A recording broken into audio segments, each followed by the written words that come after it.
अस्सलामुअलैकुम। बहुत ही ज़्यादा इम्पोर्टेंट वीडियो उन लोगों के लिए जो अपेयर होने जा रहे हैं मैट्रिक कैटेगरी BPS 5 to 15 के टेस्ट में।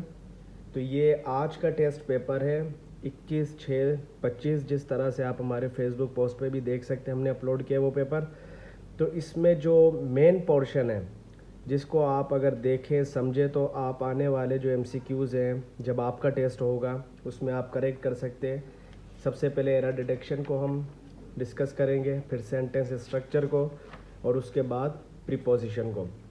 जितने भी टेस्ट कंडक्ट किए जाएंगे आज से लेके ऑनवर्ड्स जब तक ये टेस्ट चल रहे हैं उन सबको सोल्व करेंगे, न सिर्फ इंग्लिश को बल्कि मैथमेटिक्स, जनरल नॉलेज, हर पोर्शन को हम डिस्कस करेंगे। आइए स्टार्ट करते हैं इस वीडियो को। अगर अभी तक आपने हमारा फेसबुक पेज फेजी शेख को फॉलो नहीं किया तो काइंडली फॉलो कर लें। Error detection, Ali and Abdullah have decide to go to the nearby park.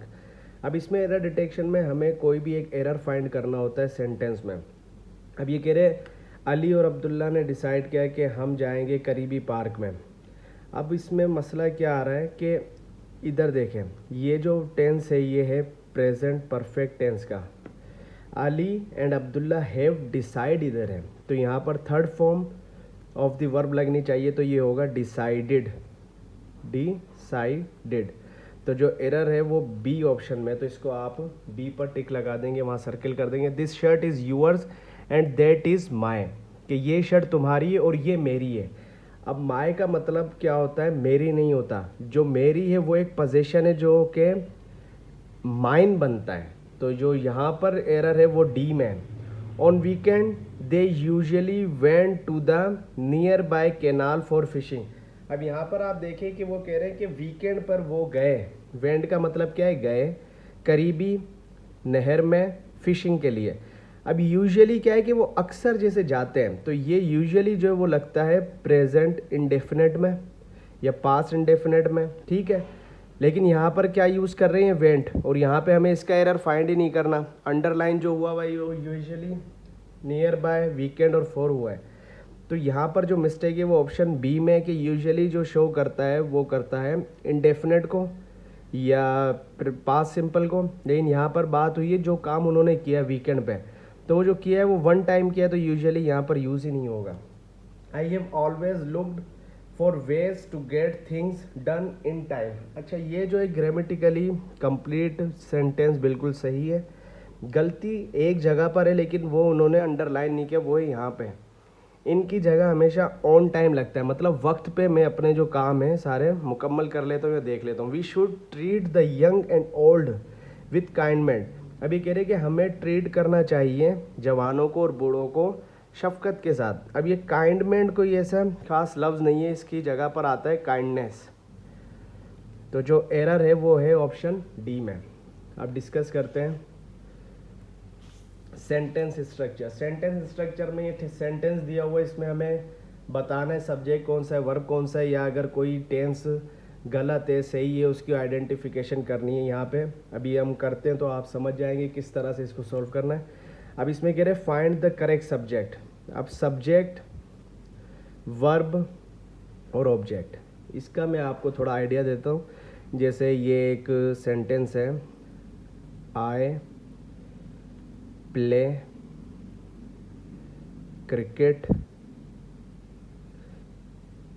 In the ground. अब ये देखिए आई क्या है? जो काम कर रहा है, जो काम करता है वो होता है सब्जेक्ट। प्ले, कि काम क्या हो रहा है? काम हो रहा है भाई खेला जा रहा है। एक्शन क्या हो रहा है? खेलने का एक्शन हो रहा है, तो ये वर्ब है। और ऑब्जेक्ट क्या है कि काम किस पर हो रहा है? काम हो रहा है, क्या चीज़ खेली जा रही है? क्रिकेट। और कहाँ खेली जा रही है? ग्राउंड में। तो अब ये कह रहे हैं फाइंड द करेक्ट सब्जेक्ट। तो सब्जेक्ट क्या है? The teacher teaches in the class. तो जो टीचर है वो हमें पढ़ाता है क्लास में, ये तो वर्ब है। ये ऑब्जेक्ट हो गया कि भाई वो काम कर रहा है कहाँ पर है? क्लास में। तो सब्जेक्ट क्या है? टीचर यहाँ पे। तो ऑप्शन बी जो है वो इसका करेक्ट है। Select a present tense. अब यहाँ पे हमें प्रेजेंट टेंस को सिलेक्ट करना है। ही वेंट टू हॉस्पिटल, वो अस्पताल गया, ये तो भाई है past simple tense. He goes to the hospital, वो हॉस्पिटल जाता है, ये present indefinite tense. He will go to the hospital, वो हॉस्पिटल जाएगा। Future tense, he had gone to the hospital, past perfect आ गया। तो जो करेक्ट ऑप्शन है option B. Select correct subject, अब यहाँ भी सब्जेक्ट अगेन हमें सेलेक्ट करना है। Raju went back to join his team, Raju पीछे गया और उसने अपनी टीम को ज्वाइन किया। अब राजू क्या है यहाँ पर, सब्जेक्ट है कि काम यहाँ पर कौन कर रहा है, राजू।